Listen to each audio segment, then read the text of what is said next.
मित्रांनो, आता पुढचा मुद्दा येतो वातावरणाची रचना, म्हणजे स्ट्रक्चर ऑफ ॲटमॉस्फिअर. ठीक आहे, म्हणजे भूपृष्ठापासून आपल्याला माहिती आहे 29,000 किलोमीटरपर्यंत वातावरण आहे. आता या वातावरणाचे वेगवेगळे थर पाडले जातात. कुठले कुठले थर आहे? त्यातला पहिला थर येतो तपांबर म्हणजे ट्रोपोस्फिअर. दुसरा थर येतो असतो स्थितांबर म्हणजे स्ट्रॅटोस्फिअर. स्थितांबरमध्येच या ठिकाणी ओझोनंबर नावाचा एक थर येतो असतो, तोही लक्षात घ्यायचा आहे आपल्याला. तिसरा थर येतो असतो मध्यांबर म्हणजे मिझोस्फिअर. त्याच्यानंतर वरच्या भागामध्ये येतो आयनांबर किंवा दलांबर म्हणजे थर्मोस्फिअर. आणि सर्वात वरचा जो थर आहे त्याला म्हणायचं बाह्यांबर म्हणजे एक्झोस्फिअर. तर अशा पद्धतीनं असे हे थर या ठिकाणी लक्षात घेतले पाहिजेत. मग आता यासाठी आपण एक डायग्राम निश्चित करून टाकू. ही आपली पृथ्वी आहे. पृथ्वीवरती या ठिकाणी लक्षात घेतलं पाहिजेत, हे विषुववृत्त आहे. इकडे उत्तर ध्रुव आहे, इकडे दक्षिण ध्रुव आहे. ठीक आहे, आणि यातूनच या ठिकाणी पृथ्वीवरच्या आता हा वातावरणाचा पहिला थर या ठिकाणी लक्षात घेतला पाहिजे आपण. हे 29,000 किलोमीटरपर्यंत वातावरण आहे असं आपण गृहीत धरू. आता मग भूपृष्ठ आहे, आता हे या ठिकाणी हे विषुववृत्त आहे आणि या ठिकाणी उत्तर ध्रुव आहे. ठीक आहे, भूपृष्ठापासून या ठिकाणी 29,000 किलोमीटरपर्यंत वातावरण आहे. या ठिकाणी हे 29,000 किलोमीटर येईल. आणि भूपृष्ठापासून वरच्या थरामध्ये जर बघितलं आपण तर अशा पद्धतीनं थर पाडले जातात. हे पहिला थर आहे, हा दुसरा थर आहे, हा तिसरा थर आहे, हा चौथा थर आहे आणि वरचा पाचवा थर आहे. पहिला थर येतो असतो 18 किलोमीटरपर्यंत. दुसरा थर येतो असतो 60 किलोमीटरपर्यंत. तिसरा थर येतो असतो 80 किलोमीटरपर्यंत. त्यानंतर येतो असतो 640 किलोमीटरपर्यंत आणि त्याच्या पलीकडचा थर येतो असतो 29,000 किलोमीटरपर्यंत. पहिल्या थरामध्ये जसं उंच जावं तसं या ठिकाणी तापमान घटायला लागतं आहे. तापमान घटत जातं 18 किलोमीटरपर्यंत, म्हणून 18 किलोमीटरपर्यंत वेगळा थर पाडलेला आहे. आणि इथं 18 किलोमीटरवरती -43 डिग्री टेम्परेचर इतकं कमी झालेलं असतं. 18 किलोमीटरपासून ते 60 किलोमीटरपर्यंत टेम्परेचरमध्ये घट न होता वाढ व्हायला सुरुवात होते. मग आता वाढ काय होते आपल्याला ते पुढे बघायचं आहे. इथं घट काय होते, इथं वाढ काय होतं तेही बघायचं. आणि इथं टेम्परेचर वाढत वाढत वाढत -43 पासून ते या ठिकाणी 0पर्यंत टेम्परेचर आलेलं असतं. ठीक आहे, 0पर्यंत आलं म्हणजे जवळपास 43 डिग्रीनं वाढलेलं आहे आता. ठीक आहे, त्याच्यानंतर या ठिकाणी 60 किलोमीटरपासून 80 किलोमीटरपर्यंत दर या ठिकाणी 20 किलोमीटरचाच पट्टा आहे. दर किलोमीटरला 5 डिग्रीनं टेम्परेचर घटायला लागतं आहे. 80 किलोमीटरवरती -100 डिग्री इतकं टेम्परेचर कमी झालेलं आहे. आणि 80 पासून ते 640 किलोमीटरपर्यंत टेम्परेचरमध्ये परत वाढ व्हायला लागते. आणि 640 किलोमीटरवरती 1,500 डिग्री टेम्परेचर वाढलेलं आहे. आणि इथून पुढं परत 29,000 किलोमीटरपर्यंत टेम्परेचर घटत घटत घटत जाते आणि 1000 डिग्रीपर्यंत खाली आलेले आहे, म्हणजे 500 डिग्रीनं कमी झालेले आहे. तर हे जे काही वातावरणाचे थर जे पाडले तापमानामध्ये होणाऱ्या बदलाच्या आधारे पाडलेले आहेत. त्याचबरोबर या प्रत्येक भागाची वेगवेगळी वैशिष्ट्ये, ती वैशिष्ट्ये एकमेकांपासून वेगळी आहे. म्हणजे या पहिल्या थरामध्ये टेम्परेचर घटतं, इथं वाढतं, इथं घटतं, इथं वाढतं, इथं घटतंय. आणि म्हणूनच पहिला तापमान घटत जाणारा थर एक वेगळा पाडला, वाढत जाणारा थर वेगळा पाडला, परत घटत जाणारा थर आहे, परत वाढत जाणारा थर आहे, परत घटत जाणारे थर आहे. तर या आधारे आपण भूपृष्ठापासून वरपर्यंत 5 थर पाडलेले आहेत. मग या 5 थराची नावं काय काय? पहिला जो खालचा थर येतो त्याचं नाव आहे तपांबर.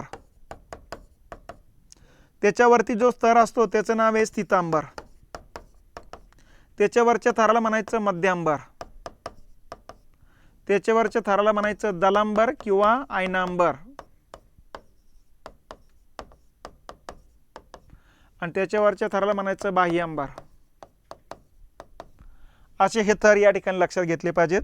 तपांबर म्हणजे ट्रोपोस्फिअर. स्थितांबर म्हणजे स्ट्रॅटोस्फिअर. मध्यांबर म्हणजे मिझोस्फिअर. आयनांबर म्हणजे आयनोस्फिअर.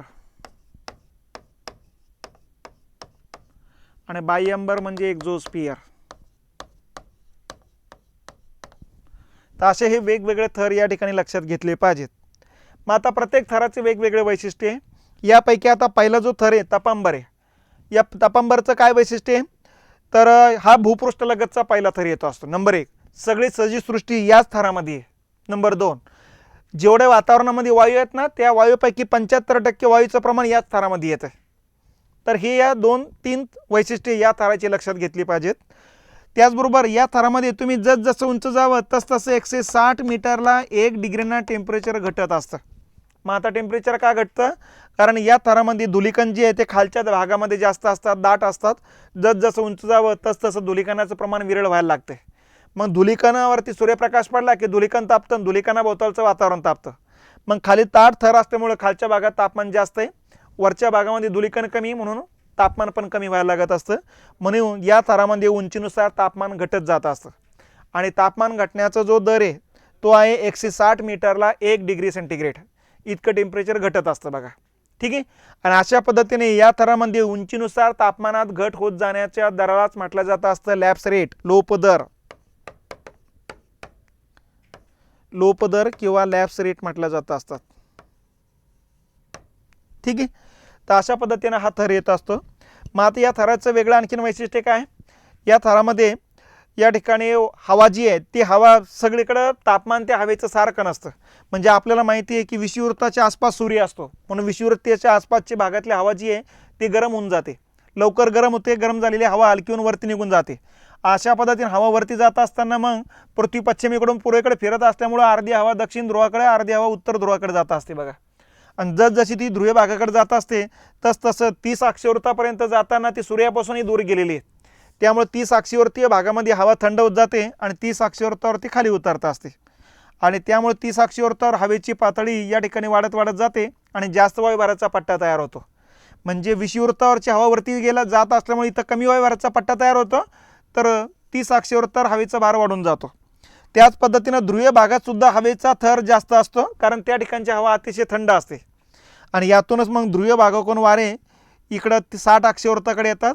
या 30 अक्षीवृत्ताकडून अर्धी हवा 60 अक्षीवृत्ताकडे येतात आणि अर्धी हवा इकडे विषुववृत्ताकडे जात असते. त्यामुळे होतं काय, इथं मग विषुववृत्तावर गेले की गरम होते, गरम झाले की वरती जाते, वरती गेले की इकडे येते, इकडून खाली उतरते, खालून परत इकडे येते. असं हे सर्क्युलेशन चालू राहतं इथं. ठीक आहे. आणि इथं सुद्धा अशाच प्रकारचं सर्क्युलेशन चालू राहतं. इथं अशा प्रकारचं सर्क्युलेशन चालू राहतं. तर या पट्ट्यामध्ये हवा जी आहे इकडून तिकडं सातत्यानं चालूच राहते बघा. जास्त वायुभाराच्या पट्ट्याकडून कमी वायुभाराच्या पट्ट्याकडे जाते. इथं जास्त वाऱ्याचा पट्टा, इथं कमी वाऱ्याचा पट्टा आहे. इथं जमीन वाहताना वारे असे जात असतात. इथं गरम झाले की वरती जातात, परत इकडे खाली उतरत असतात.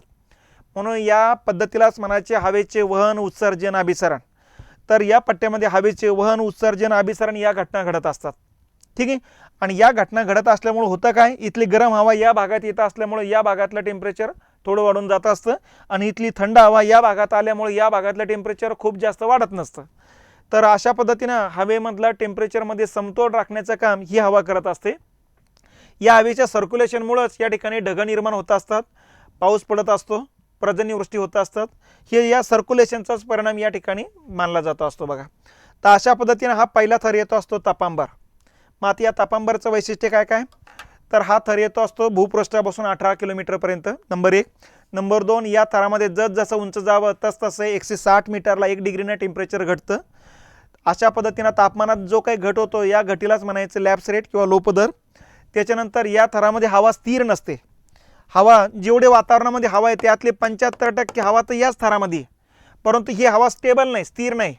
सातत्याने हवा सर्क्युलेशन चालू राहतं. यालाच हवेचं वहन, उत्सर्जन, अभिसरण म्हणत असतो. या हवेच्या अभिसरण प्रवाहामुळे ढग निर्माण होत असतात, तापमानामध्ये चढ किंवा घट होत असते. तर अशा पद्धतीनं यापासूनच विजा निर्माण होत असतात. म्हणून या पट्ट्यात विजा निर्मिती असू द्या, ढगांचे धडका असू द्या, पर्जन्यवृष्टी असू द्या, सगळं या थराशी संबंधित या ठिकाणी वैशिष्ट्ये मानली जातात. आता या थरामध्ये उंची जरी 18 किलोमीटरपर्यंत असली आणि उंचीनुसार तापमान घटत असलं तर हे तापमान 18 किलोमीटरपर्यंत घटत नाही. हे तापमान घटतं 16 किलोमीटरपर्यंतच.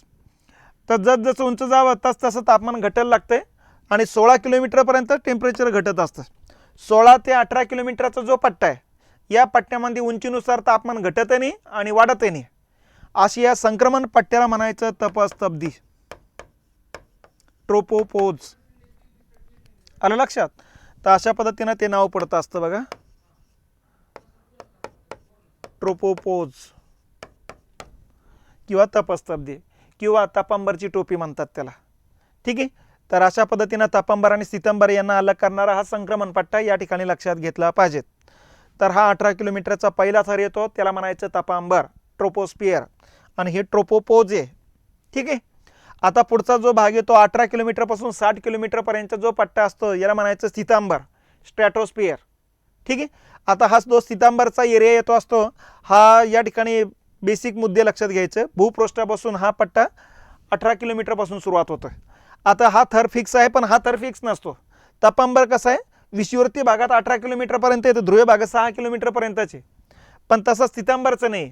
हा विषुववृत्तीय पट्ट्या ते 18 ते 60 आहे आणि इकडं 6 पासून सुरुवात होतो तर 60 पर्यंतचे. इकडं कमी जास्त प्रमाणात काही नाही. त्याचबरोबर या थराला नाव पडतं स्थितांबर. त्याचं कारण आहे की या पट्ट्यामध्ये हवा सगळीकडे स्थिर असते आणि तापमान सुद्धा स्थितीत समांतर स्थिर असते. इथं तसं नाही. इथं विषुववृत्तीय पट्ट्यामध्ये तापमान जास्त आहे, ध्रुवीय पट्ट्यामध्ये तापमान कमी आहे. पण इथं विषुववृत्तीय वरच्या भागामध्ये इथं टेम्परेचर जास्त आहे, ध्रुवीय भागातलं या किलोमीटरवरती टेम्परेचर तेवढंच आहे. म्हणजे स्थितीत समांतर टेम्परेचर समान असतं आणि हवासुद्धा इकडं या थरासारखी इकडून तिकडं अशी वाहत नसते. हवा स्टेबल असते, स्थिर असते. मग हवा आणि तापमान स्थिर असल्यामुळे या पट्ट्याला नाव पडतं स्थितांबर म्हणजे स्ट्रॅटोस्फिअर. ठीक आहे. मग आता या थराचं वैशिष्ट्य काय, तर या थरामध्ये आपल्याला माहिती आहे की टेम्परेचर जे आहे -43 पासून 0 पर्यंत वाढत जाते. म्हणजे जवळपास 43 डिग्री टेम्परेचर वाढत जात असतं. मग आता या थरामध्ये टेम्परेचर वाढण्याच्या पाठीमागचं कारण काय, तर त्याचं प्रमुख कारण म्हणजे 20 पासून ते 50 किलोमीटरपर्यंतचा जो पट्टा आहे हा, या पट्ट्यामध्ये O3चं प्रमाण सर्वाधिक आहे.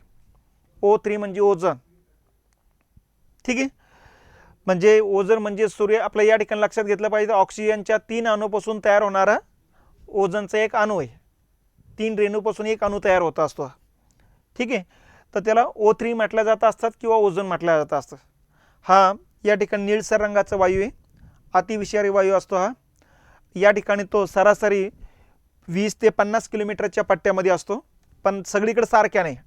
विषुववृत्तीय पट्ट्यामध्ये हा जो थर आहे अतिशय दाट असतो आणि जसजसं तुम्ही ध्रुवाकडे जाणार तसतसं विरळ बनतो असतो. आता या ठिकाणी दाट का असतो, कारण ज्या ठिकाणी तापमान जास्त आहे त्या ठिकाणी ऑक्सिजनचे 3 अणू एकत्र येण्याची शक्यता जास्त असते. मग सर्वात जास्त तापमान विषुववृत्तीय पट्ट्यामध्ये आहे, म्हणून सर्वात जास्त दाट थर हा 20 ते 50 किलोमीटरमध्येच, परंतु विषुववृत्ताच्या वरच्या भागात दाट असतो. ध्रुवावरती 20 ते 50 किलोमीटरच्या पट्ट्यामध्ये विरळ असतो. म्हणून विषुववृत्ताकडून ध्रुवाकडे जाताना ओझोनचं प्रमाण कमी कमी होत जाताना दिसते. ठीक आहे. मग आता ओझोन जो आहे, या ओझोन नाव जी आहे ती ग्रीक भाषेतून आलेलं नाव आहे. फ्रेडरिक ख्रिस्ती नावाच्या शास्त्रज्ञांनी पहिल्यांदा या नावाचं किंवा या वायूचं माहिती दिलेली आणि याला त्याने नाव दिलेले ओझोन. ठीक आहे. हा ग्रीक भाषेतला शब्द आहे ज्याचा अर्थ होतो वास घेणे. ठीक आहे. तर 1800 या ठिकाणी 20च्या कालखंडामध्ये या वायूचा शोध लागला गेलेला आहे.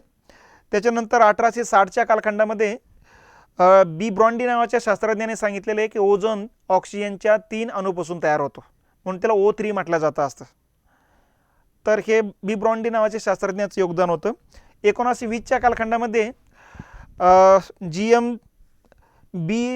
डॅप्सॉन नावाचा जो काही शास्त्रज्ञ होता, GMD, तर यांनी सांगितलं होतं की यांनी ते ओझोन मोजण्याचे एकक तयार केलेले आहे, ज्याला डॅप्सॉन युनिट म्हटलं जातं असतं, DU असं म्हटलं जातं असतं.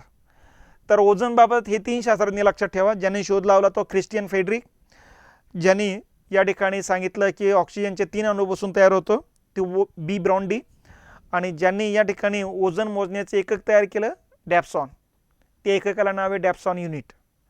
मग वातावरणामध्ये सरासरी 220 डॅप्सॉन युनिट्स या ठिकाणी ओझोन असायला पाहिजेत हवेमध्ये. ठीक आहे. सध्या हा 80 ते 100 डॅप्सॉन युनिट आहे. म्हणजे ओझोनचं प्रमाण दुप्पट ना कमी झालेलं आहे आणि त्यामुळेच अतिनील किरणं रोखण्याचं काम या ठिकाणी कमी होताना दिसतंय. ठीक आहे. म्हणजे काय, ओझोन काय करतो, सूर्याकडून येणारी जी अतिनील किरणं आहे ही अतिनील किरणं या ठिकाणी शोषल्या जात असतात आणि त्यामुळे पृथ्वीवरती अतिनील किरणं कमी येतात, कारण अतिनील किरणं हे सर्वाधिक उष्णता निर्माण करण्याचं काम करत असतात आणि अतिनील किरणामुळेच हीट वाढत असते आणि हे हीट वाढवणारी अतिनील किरणं जे आहे या ठिकाणी शोषले जातात. म्हणून पृथ्वीचं तापमान जे आहे ते जास्त वाढत नसतं आणि म्हणून पृथ्वीवरच्या सजीवांचं संरक्षण करण्याचं काम हा पट्टा करत असतो, हा थर करत असतो, हा वायू करत असतो. म्हणून या पट्ट्याला, या थराला किंवा या वायूला प्रोटेक्टिव्ह लेअर ऑफ दी अर्थ म्हणत असतो आपण. पृथ्वीची जीव संरक्षक कवच असं म्हणत असतो. तर अशा पद्धतीनं हा थर येतो असतो बघा. मग आता हा थर जो आहे, आता हा थर विरळ होत चाललेला आहे. आता विरळ का होत चालला, कारण वातावरणामध्ये या ठिकाणी कार्बन डायऑक्साईडचं प्रमाण वाढू लागलेलं आहे, कार्बन मोनॉक्साईडचं प्रमाण वाढू लागलेलं आहे, CFCचं प्रमाण वाढू लागलेलं आहे, ठीक आहे, NO2चं प्रमाण वाढू लागलेलं आहे. आणि हे वायू जे आहेत ते ओझोनचे कण खाण्याचं काम करतात किंवा ओझोनचं रूपांतर ऑक्सिजनमध्ये करण्याचं काम करत असतात. त्यामुळे ओझोनचं थर विरळ होत चाललेलं आहे. ठीक आहे. सूर्याची अतिनील किरण या पट्ट्या शोषल्या जात असल्यामुळे या पट्ट्यामधलं कण तापले जातात आणि कणाभोवतालचं वातावरण तापलं जातं. म्हणून या पट्ट्यामध्ये जसं उंच जावं तसं टेम्परेचर वाढत असतं. हे लक्षात घेतलं पाहिजे. तर त्याला ओझोन कारणीभूत आहे आणि ओझोनना शोषलेली सूर्यकिरणं कारणीभूत असतात. ठीक आहे. आता हा थर विरळ होण्याच्या पाठीमागचं आपण औद्योगिकरणावरती गती दिलेली आणि औद्योगिकरणातून बाहेर पडणारे हे वायू असतात. सगळ्यात महत्त्वाचा वायू असतो CFC, क्लोरोफ्लोरोकार्बन. क्लोरीन, फ्लोरीन आणि कार्बननं तयार झालेला आहे तो. ठीक आहे. 2 नंबरचा वायू असतो carbon dioxide, 3 number carbon monoxide आणि नंतर येतं नायट्रस ऑक्साईड. तर हे 4 वायू जे आहेत या ओझोनला कमी करण्यामध्ये या 4 वायूची सगळ्यात महत्त्वाची भूमिका आहे. CFC सगळ्यात महत्त्वाचं आहे. जे शीतगृह असतात, AC असतात किंवा फ्रीज असते, ठीक आहे, यातून सगळ्यात जास्त बाहेर पडला जातो असतो CFC. आता CFC जो आहे तो ओझोनची 1000 कण खाऊन टाकत असतो. हे लक्षात घेतलं पाहिजे. आणि दक्षिण ध्रुवावरती छिद्र पडलेले ओझोनला, दक्षिण ध्रुवावर छिद्र पडण्याचं प्रमुख कारण CFCचे. आता दक्षिण ध्रुवावरती ओझोनला छिद्र पडल्याचे सर्वप्रथम रोलिंग आणि मोलॅन नावाच्या 2 अमेरिकन शास्त्रज्ञांनी या ठिकाणी 1985ला सांगितलेले आहे. दक्षिण ध्रुवावर छिद्र पडल्याची सर्वप्रथम खबर 1985ला या 2 शास्त्रज्ञांनी जगाला दिली. आणि त्याच वेळेस लक्षात आलं आहे की ओझोनला छिद्र पडल्यानंतर मग या ठिकाणी पृथ्वीच्या वातावरणामध्ये वातावरणातल्या तापमानामध्ये वाढ होताना दिसते. त्याचं प्रमुख कारण म्हणजे अतिनील किरणं आता थेट जमिनीवर यायला लागलेत. आपल्या भूकवचाचं पृथ्वीचं जे सरासरी टेम्परेचर आहे ते येतं 14 डिग्री सेंटीग्रेड आणि यामध्ये आता जवळपास अर्धा ते 1 डिग्रीनं वाढ झालेली आहे. आणि याचं प्रमुख कारण म्हणजे हा थर विरळ होणे. हा थर विरळ होणे म्हणजे अतिनील किरणं थेट जमिनीवर जाण्याचा धोका निर्माण झालेला आहे. आणि अतिनील किरणं जे जमिनीवर येऊ लागले त्यामुळे पृथ्वीच्या सरासरी टेम्परेचरमध्ये वाढ होऊ लागलेली. म्हणून आता सरासरी टेम्परेचर 14.5 ते 15 डिग्रीपर्यंत जाऊन पोहोचलेलं आहे. आणि ही तापमान वाढ एखाद्या देशापुरती एखाद्या प्रदेशापुरती मर्यादित नाही आहे, ही जगातल्या सगळ्या देशांना लागू आहे. म्हणून या संकल्पनेला आपण नाव ठेवलं ग्लोबल वॉर्मिंग. ठीक आहे. ग्लोबल वॉर्मिंग म्हणत असतो म्हणजेच जागतिक तापमान वाढ म्हणत असतो आपण. तर ही ग्लोबल वॉर्मिंगची संकल्पना 1986 नंतर यायला लागलेली. म्हणून ओझोनचं महत्त्व या ठिकाणी लोकांच्या लक्षात आणून देण्यासाठी 87 पासून 16 सप्टेंबर हा दिवस जागतिक ओझोन दिन म्हणून साजरा केला जात असतो. त्यानिमित्तानं ओझोनचं महत्त्व आणि पृथ्वीवरच्या सजीवांचं महत्त्व या ठिकाणी लक्षात घेण्यासाठीचा हा दिवस असतो. तर अशा पद्धतीनं या ठिकाणचं हा थर आहे. आता जो काही ओझोनला छिद्र पडलं ते दक्षिण ध्रुवावर पडलेले. त्या अर्थानं आपण जर बघितलं तर सर्वात जास्त जमीन जी आहे एक तर 29% जमीन आहे आणि यात 70-80-90% जमीन उत्तर गोलार्धात आहे. आणि औद्योगिकरण सर्वात जास्त उत्तर गोलार्धातचे लोकसंख्यासुद्धा 90% उत्तर गोलार्धातच आहे. परंतु उत्तर ध्रुवावरती छिद्र पडण्याच्या ऐवजी दक्षिण ध्रुवावर छिद्र पडलेले आहे. आणि हे दक्षिण ध्रुवावर छिद्र कशामुळे पडले तर दक्षिण ध्रुवावरती अंटार्क्टिका खंड आहे आणि जमिनीचा भाग ज्या ठिकाणी आहे त्या ठिकाणी दिवसाचं तापमान जास्त होतं, रात्रीचं कमी होतं, उन्हाळ्यातलं खूप जास्त होतं, हिवाळ्यातलं खूप कमी होतं. उत्तर ध्रुवावरती आर्कटिक महासागर आहे. महासागराचा पार्ट असेल तर दिवसाचं तापमान खूप जास्त वाढत नाही, रात्रीचं खूप कमी होत नाही, उन्हाळ्यातलं खूप जास्त वाढत नाही, हिवाळ्यातलं खूप कमी होत नाही. तिथे सम हवामान असतं. आणि म्हणून दक्षिण ध्रुवावरती जमीन असल्यामुळं हिवाळ्यामध्ये टेम्परेचर खूपच कमी होतं आणि त्यामुळे वातावरणामध्ये बर्फाचे ढग तयार होतात.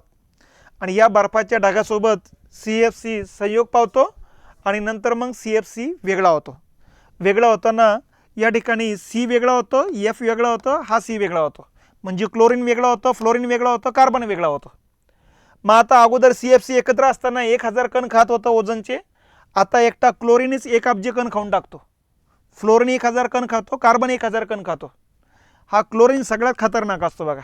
1 अब्ज कण खाऊन टाकत असतो. त्यामुळे दक्षिण ध्रुवावरती एकदम तो ओझोनचा जो थर आहे तो पातळ झाला आणि नंतर आता छिद्र पडलेले. एक तर ध्रुवीय भागामध्ये ओझोनच कमी असतो, विषुववृत्तीय पट्ट्यात दाट असतो आणि जसं ध्रुवाकडे जावं तसं तो विरळ होत जातो. ध्रुवीय भागातच विरळ असताना या ठिकाणी दक्षिण ध्रुवावरती छिद्र पडतं. त्याचं प्रमुख कारण त्या ठिकाणचा खंड त्याला कारणीभूत असतो. आणि म्हणून हिवाळा संपला की नंतर उन्हाळ्यामध्ये बर्फाची ढगं तयार होत नाही आणि त्यामुळं हे छिद्र पण हळूहळू बुजत जायला लागतं बघा. आणि हिवाळा सुरू झाला की परत वाढायला लागतं. तर या पद्धतीनं हा थर या ठिकाणी लक्षात घेतला पाहिजेत. तर ही झाली स्थितांबरबद्दलची माहिती. आता स्थितांबरच्या सुद्धा शेवटी म्हणजे 58 ते 60 किलोमीटरचा जो पट्टा आहे, या पट्ट्यामध्ये उंचीनुसार तापमानात वाढही होत नाही आणि घटही होत नाही. म्हणून या 2 किलोमीटरच्या पट्ट्याला, 58 ते 60 किलोमीटरच्या पट्ट्याला या ठिकाणी स्थितस्तब्धी म्हटलं जात असतं. हे लक्षात घेतलं पाहिजे.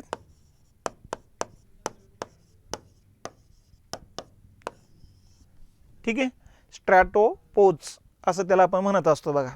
तर ही झाली या थराबद्दलची माहिती. आता तिसरा थर येतो मध्यंबर. मध्यंबर येतो 60 पासून 80 किलोमीटरपर्यंत, म्हणजे 20 किलोमीटरचा पट्टा येतो हा. या 20 किलोमीटरच्या पट्ट्यामध्ये उंचीनुसार तापमानामध्ये प्रचंड प्रमाणात घट होते. म्हणजे जवळपास 1 किलोमीटरला 5 डिग्रीनं टेम्परेचर घटत आहे.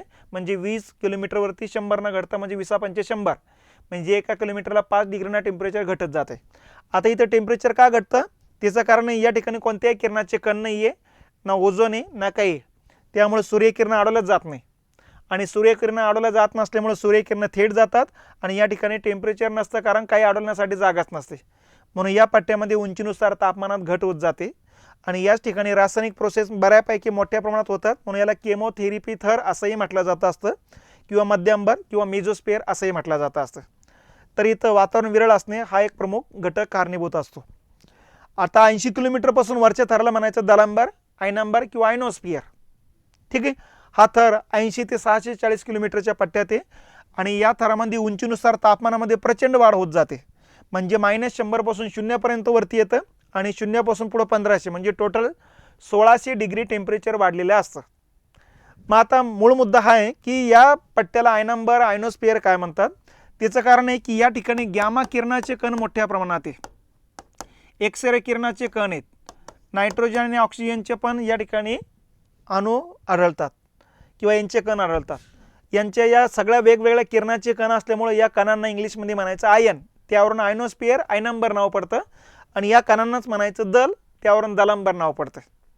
तर अशा पद्धतीनं गॅमा, क्षय किरण, नायट्रोजन, ऑक्सिजन यांचे जे वेगवेगळे कण आहेत या पट्ट्यामध्ये मोठ्या प्रमाणात आढळतात तुम्हाला, आणि म्हणून याला दलांबर, आयनांबर किंवा आयनोस्फिअर असं नाव पडलेले आहे.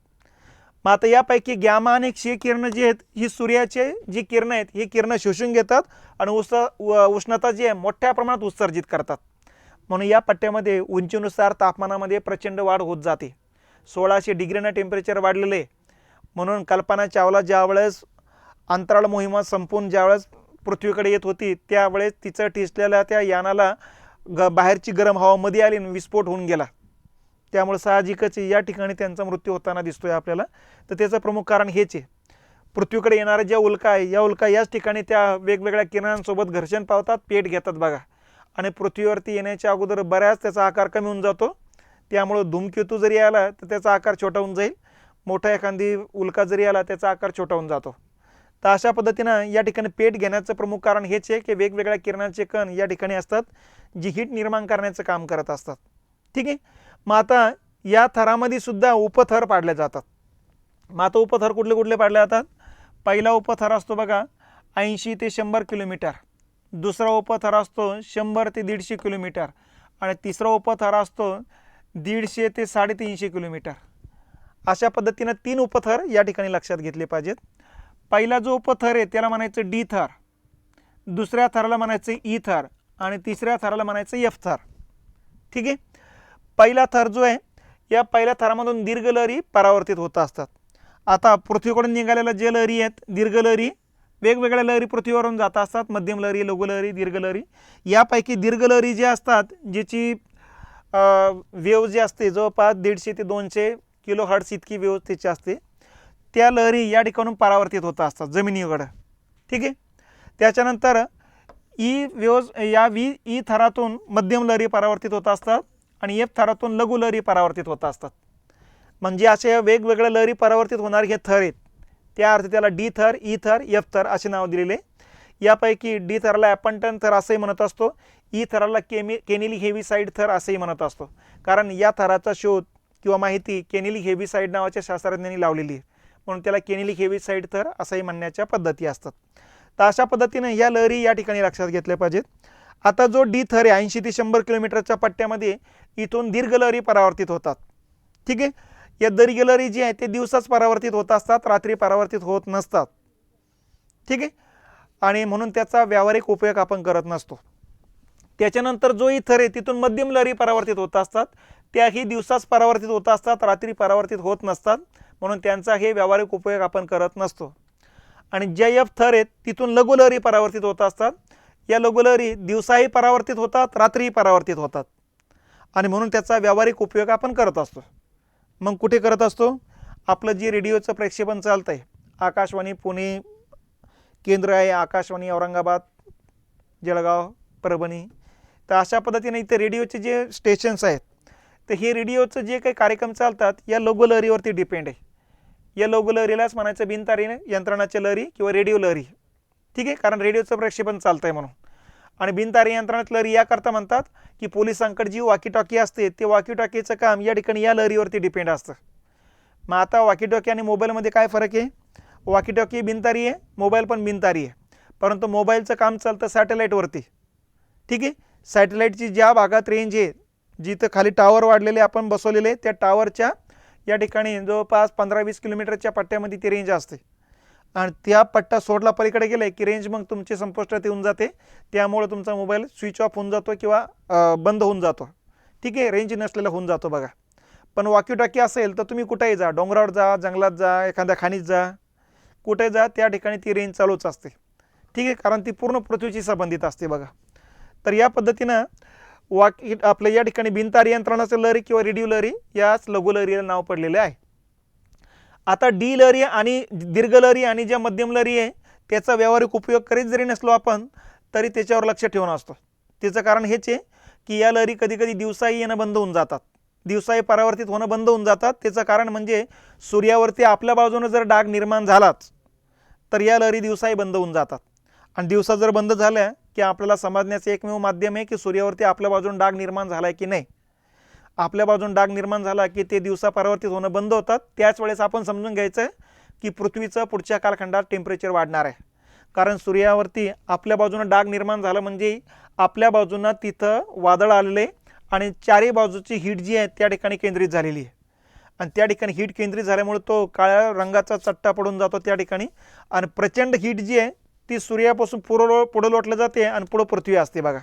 त्यामुळे ही सगळी हीट पृथ्वीवर येण्याचा धोका असतो, आणि ही सगळे हीट पृथ्वीवर आली की त्या वर्षी सरासरी पृथ्वीचं टेम्परेचर वाढून जाते, 4-5 डिग्रीनं सहज वाढून जाते. आणि 4-5 डिग्रीनं जर पृथ्वीचं टेम्परेचर वाढलं तर मग बाकीच्या घटना आपण समजून घ्यायला पाहिजेत. एक तर या ठिकाणी जमिनी कोरड्या पडण्याची शक्यता आहे, बऱ्याच वनस्पती नष्ट होण्याची शक्यता आहे, त्याच्यानंतर पाण्याचं बाष्पीभवन बऱ्याच पटीनं वाढण्याची शक्यता आहे. दुसऱ्या बाजूला वाढत्या तापमानामुळं कॅन्सर किंवा हाडाचे या ठिकाणी आजार वेगवेगळे होण्याची शक्यता आहे, मोतीबिंदूसारखे आजार होण्याची शक्यता आहे, व्यक्तीची प्रतिकारशक्ती कमी होण्याची शक्यता आहे. दुसऱ्या बाजूला पाण्याचं बाष्पीभवन झाल्यामुळं ढग मोठ्या प्रमाणात निर्माण होणार आहे, म्हणजे पुढच्या कालखंडामध्ये ढगफुटी किंवा महापुराच्या घटना येण्याची शक्यता नाकारता येणार नाही. तर असे हे पुढचे अंदाज बांधण्यासाठी आपल्या सूर्यावरती आपल्या बाजूनं डाग निर्माण झाले की नाही हे समजण्यासाठीचा मार्ग म्हणजे या दीर्घ आणि मध्यम लहरी असतात. म्हणून व्यावहारिक उपयोग जरी आपण त्याचा करत नसलो तरी या ठिकाणी पृथ्वीच्या डायरेक्शनात त्याचा आधार घ्यावाच लागत असतो.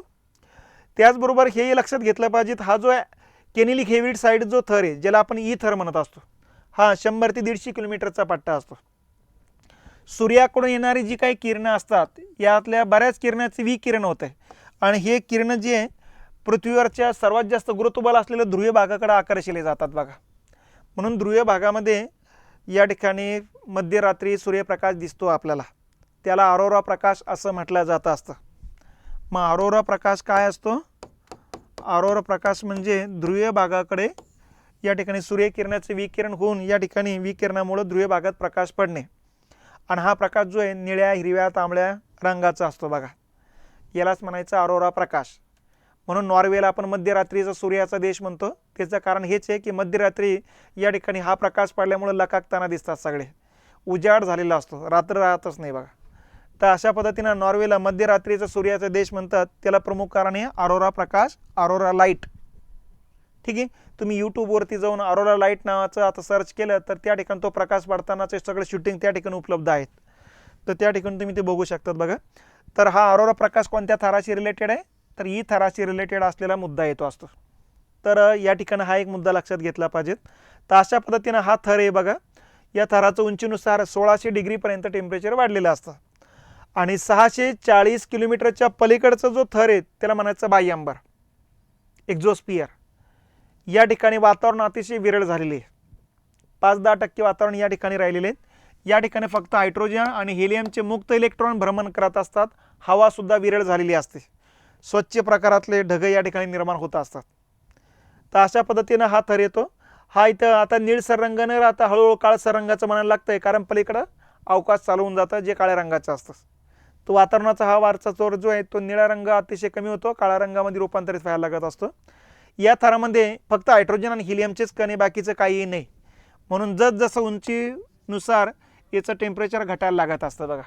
आणि घटत 29,000 किलोमीटरवरती 1000 डिग्रीपर्यंत टेम्परेचर झालेले. 1500पेक्षा 1000 म्हणजे 500 डिग्र्यांना कमी. म्हणून या थरात उंचीनुसार तापमान घटते आणि उंचीनुसार तापमान घटण्याचं प्रमुख कारण म्हणजे या ठिकाणी वातावरण विरळ झालेलं असतं.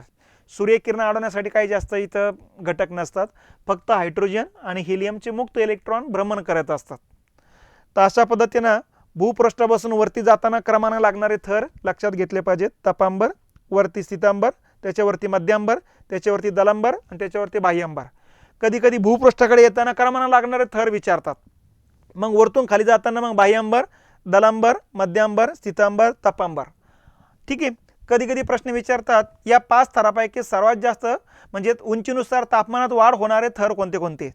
मग पहिला स्थितांबर आहे, त्याच्यानंतर या ठिकाणी दलांबर आहे की ज्याच्यामध्ये उंचीनुसार तापमानात वाढ होत जाते. आणि 3 थर असे आहेत, तपांबर, मध्यांबर आणि बाह्यांबर.